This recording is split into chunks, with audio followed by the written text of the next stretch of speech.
On this week's episode of Inside Outside Innovation, we sit down with Abhishek Nayak, co-founder and CEO of Appsmith. Abhishek and I talk about the rise of no-code tools and some of the misconceptions and opportunities that no-code can bring to startups and enterprises alike. Let's get started. Inside Outside Innovation is the podcast to help new innovators navigate what's next. Each week, we'll give you a front row seat into what it takes to learn, grow, and thrive in today's world of accelerating change and uncertainty. Join us as we explore, engage, and experiment with the best and the brightest innovators, entrepreneurs, and pioneering businesses. It's time to get started.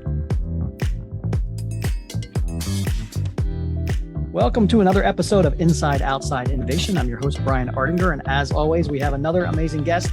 Today, we have Abhishek Nayak. He is the CEO and co-founder of a company called Appsmith. Welcome to the show.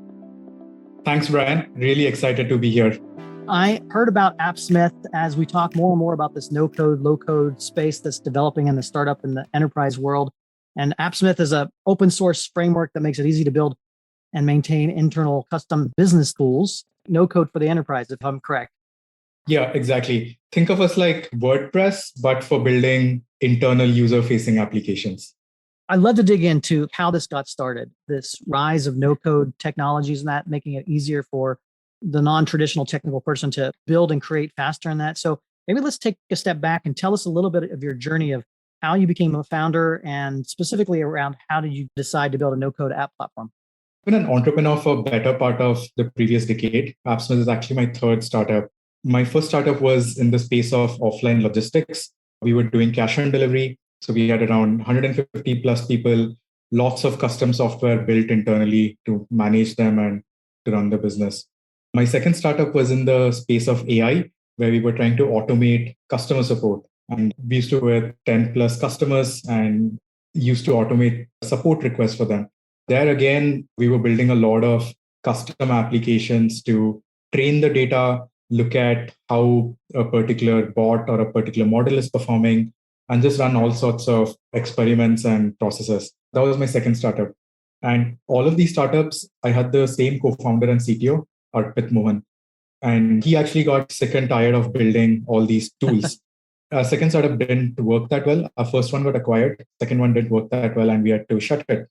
He actually started tinkering with the idea of building UI builder, but for backend engineers. Because he was a backend engineer and he really disliked dealing with HTML, CSS. So he started working on this side project. And this is while he was working at a different job. And during this period, when he was working at a different job, I was working as an EIR at Excel Partners. So I was an entrepreneur in residence where my job was to meet new startups, talk to them about how to run their business and just understand if it makes sense for Excel to invest in it. While at the same time, I was also looking at other ideas that I could start out with. Now, I couldn't find anything interesting, but I was helping my friend Arpit figure out if his idea for an open source project had any legs. And during that process of helping him out, I started interviewing some of these startups that I was meeting on everyday basis. And I realized that almost every single startup had this problem that they need to build a lot of custom business applications, maybe to run customer support or expose some data to their sales team, have a way for the marketing team to maybe generate coupons or maybe look up some customer data. And they never had engineering bandwidth to build what they needed. And that was the problem, right? That's when I started telling Arpit, hey, maybe this can actually be a business. Maybe you just don't need to think of it as a side project. Maybe we should start a business together and do this like a startup. That's how it actually got started. It was my co-founder's idea because he hated HTML, CSS. And then we started working together to build this out as a company. We also have a third co-founder, Nikhil, who heads product. And he, again, has been an engineer for a really long time.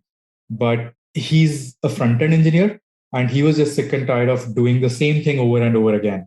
So even though he has skills in HTML, CSS, and he loves working on front-end, he just disliked the repetitive nature that these internal apps generally have. And that's why he was excited about this idea. I love the story because you often hear entrepreneur stories start with a pain or an itch that they have to scratch. And it sounds like that's exactly where you guys started. And it seems like the timing was perfect for this type of new tool because it's getting easier and cheaper to use multiple different tools and open APIs, et cetera, to make it easier to build and scale and test and try things than ever before. Talk a little bit about the early traction you got when you started the company and some of the early things you learned. So the first 6 months of Appsmith was just building the product out. And we then actually started pitching it to users and convincing them to use it. But nobody actually converted. Nobody wanted to use it. And that's when we began to question, is the product quality low? Do we not have enough features? Or what's happening here? When we started digging in deeper, we just realized that the standards that developers have for a product like this is really high. And we just had to go back and improve the quality and add a lot more features to the product for it to be ready. So after our first launch, which failed, we had this pivotal moment where we had to decide, should we start building this for a different audience because developers don't seem to like this? Or should we just continue to follow our vision and get this right? So I'm glad that we actually decided to continue following our vision, but just improve the quality and add a lot more features. Because when we launched a year later, 1.5 years have gone by since we actually started, it instantly took off. Like within the first week, I remember we had about 30 plus teams using us. And the only thing that we had done was write a blog post announcing that this is live. We did not actually do any sort of sales or any sort of cold outreach to get the users in. We honestly weren't putting in that much effort because we launched expecting complete failure. Because that's what we had experienced, like a year ago when we had tried to launch. But this time we were pleasantly taken aback by the reaction the market had. And that's when we realized that a product like this just takes a lot longer to build versus a SaaS product. And the quality that developers expect is just a lot higher.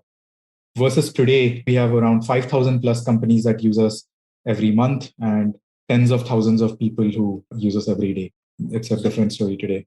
When you were going through the process of determining which features to add or which ones to improve, how did you work with customers or how did you determine what to build in that environment?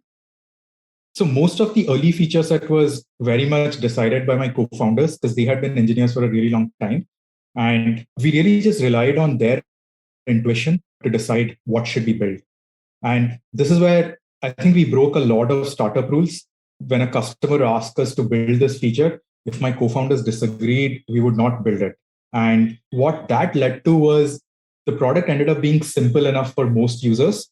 And the base features that my co-founders were sure were important actually turned out to be quite successful. And the product ended up not being so bloated. Today, of course, it's a different story because now we do listen to customers a lot more and we actually end up executing it. But in those early days, it was so important to just stay focused and build what we were sure would get used. I think the most amount of waste occurs in a startup is when you build something that nobody uses or nobody wants. So by just being hyper focused on the vision that my co-founders had set, we actually ended up getting to a product which a lot of people really like. And it was high quality. And then, of course, having co-founders that were in that customer segment and really understood because they were themselves customers or trying to scratch that itch probably helped immensely. Exactly. So let's talk about Nocode itself. And sometimes it gets a bad rap, especially in the enterprise. You see a lot of startups using it as they're testing or building out new things as a way to grow and scale and meet their own customer demand. What are some of the misconceptions about Nocode that you've run into? The first one is that Nocode is only for business users. In my experience, the fastest adopters of tools like Zapier, Bubble, Webflow were actually developers. They love automating work that they do not like. So I don't think Nocode is going to put developers out of jobs. Instead, developers love it and they'll actually be able to focus on more custom and more complicated tasks. The second misconception about Nocode is the fact that you cannot build complicated things. I actually don't think that's true. What I believe is 80% of the software that the world needs is actually fairly straightforward. You need a simple, but something that works all the time. So no code is really good for that. But I also see the fact that no code products like Bubble, Zapier, or Integromat, they actually have evolved so much that you can actually build really complicated things on those. It's still very early days for most no-code products. Therefore, when you look at them, you might think, okay, these can only be used for building simple tools. I cannot build something sophisticated in them. But the fact is, all of these tools are going to evolve and they're just going to get much better at achieving complicated tasks. And at some point in time, you're not going to have full-time developers or professional developers working on these kind of applications, which can be built by no code, because it's just going to be a waste of their time. So talk a little bit about some of the applications that you see are driving no code today, and maybe some applications you see being on the forefront tomorrow. With Appsmith, we see that the most common applications are generally applications which deal with customer data. So it could be you're looking up customer data, or you're trying to do a customer support workflow, or you're trying to do a sales and marketing workflow. Most no-code and low-code apps that are built today, they generally tend to be very close to serving a customer, because those are the highest priorities for any entrepreneur or a smaller, medium-sized business. So those are the commonest use cases. In case of Appsmith, we see customer support as a huge use case for us. And I'm personally a big user of Zapier. And what I find is Zapier is great when you have to just do some of these quick and dirty sales and marketing workflows. Maybe I want every time there's a customer who's signing up from a company with more than 1,000 employees, I want to get personally notified on my Slack. Or, anytime there's a customer who's at risk of churning out, I want to be notified on Slack. So some of those things I found it incredibly easy to use Zapier for. And it has an immediate revenue impact, because if I go act on those deals or act on those customers who are about to churn out, I can either rescue that revenue or I can generate more revenue. I think those are probably the commonest use cases. Now, over time, I do think there'll be more adjacent use cases which are not linked with revenue to come about, where you might be doing something, let's say for HR or for internal financial processes, some of those things. But as of today, I believe any process that's close to customer will probably be the first one that's used by users. Do you see a big difference between developing no code internal tools versus no code consumer based tools or front facing types of technologies? Yes, I do. There are quite a few differences. When it comes to building customer facing tools using no code, these generally tend to be less data heavy, and they're a lot more focused on visual design and look and feel and UI UX. Versus when it comes to internal facing applications, they tend to be more data heavy and they tend to be more security oriented as well. So you're going to have role based access control, SSO, some of these features which are necessary when you're building like a internal tool. Versus when you're building something that's customer facing, you're not going to focus that much on security, because it probably doesn't deal with that much sensitive data. The last topic I want to talk about is this role of community. I know that Appsmith's done a really good job of building an active community. You've got a Discord page and a number of folks that follow that on a regular basis. Can you talk about how you built community as part of your startup, and how important is that to continuing to build a business? Community has been very essential for the success of Appsmith. The way the community grew was they basically first needed support for using Appsmith. So they started joining our Discord because they needed help using the product. And over time, the number of users in our Discord grew so much that even when we were sleeping and there was a question, another community member would go on and answer it. So the shared love that people have in our Discord community is the love for the product. And that's what binds people together. And over time, we've seen people create like different language communities, as well as there are freelancers and entrepreneurs who build apps for other companies using Appsmith. They've actually started talking to each other and helping each other out. So we are still in the very early days, but I believe like for you to start with a community, there needs to be a shared common interest or a shared love for a product.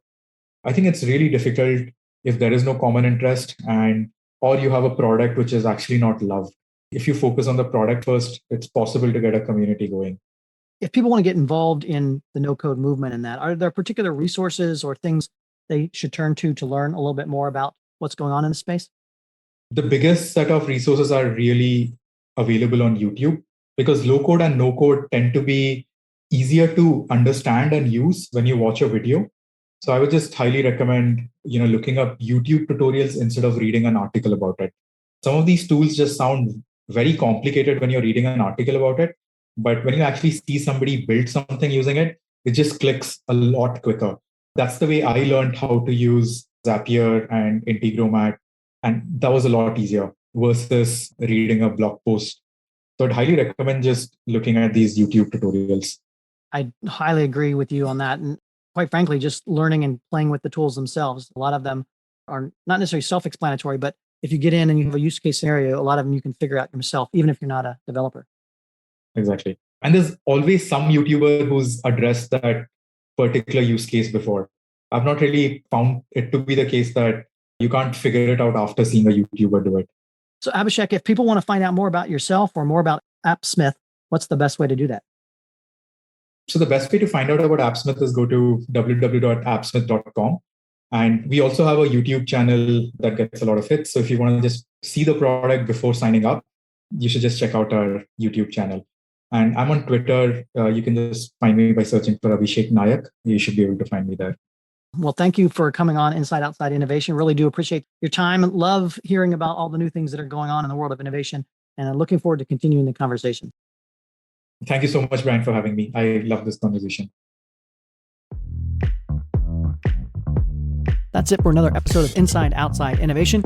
If you want to learn more about our team, our content, our services, check out insideoutside.io or follow us on Twitter at the IO Podcast or at Ardinger. Until next time, go out and innovate.